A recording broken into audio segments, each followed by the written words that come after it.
Magandang umaga sa inyong lahat. Ako nga po pala si Sheena C. Amorganda. At narito ako sa inyong harapan at ang aking grupo upang ibahagi sa inyong lahat ang filosofiyang na lubos na nakaimpluwensya sa aming mga buhay. At sa pamamagitan ng video na ito ay lubos niyong makikilala ang filosofiyang aming napili. At sa pamamagitan ng video na ito ay maaari nyo rin ma-realize na ang filosofiya na ito ay isa rin sa nakabahagi sa inyong buhay.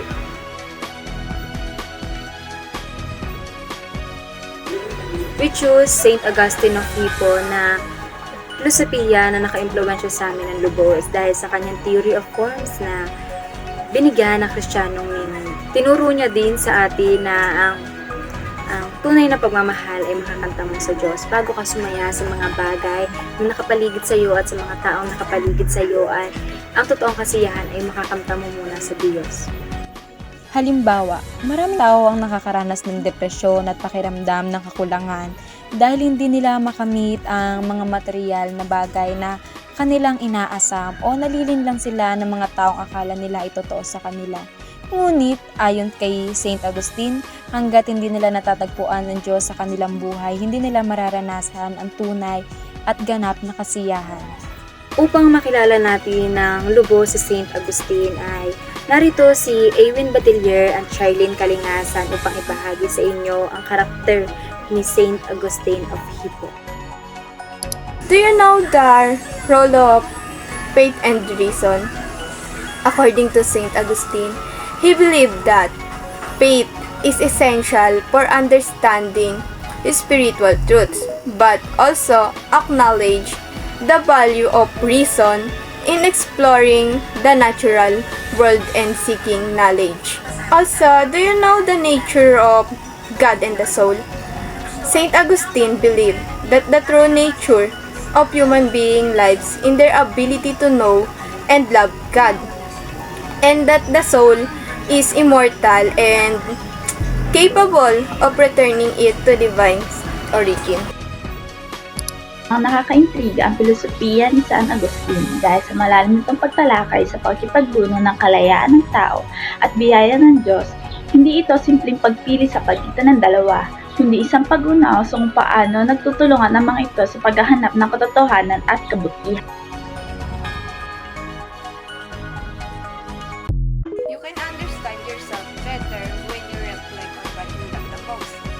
St. Augustine teaches that happiness comes from loving the God above everything.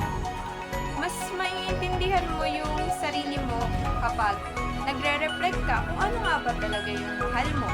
According to St. Augustine, said that He created women for them to also love.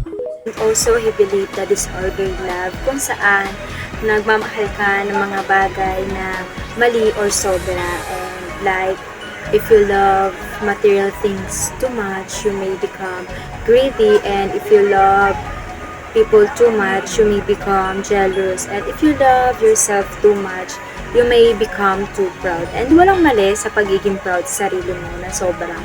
Pero, kailangan natin itong limitahan. But, if you love God first, everything else falls into place. And you find your true happiness. Ang kanyang mga ideya tungkol sa kaluluwa at ang likas na paghahangad nito sa Diyos ay nagbibigay liwanag sa aking sarili mga motibasyon.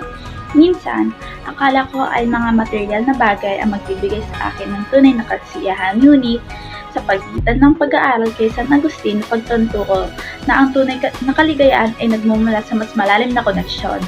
At ito ay nagtutulak sa akin na suriin ang aking mga prioridad at hangarin.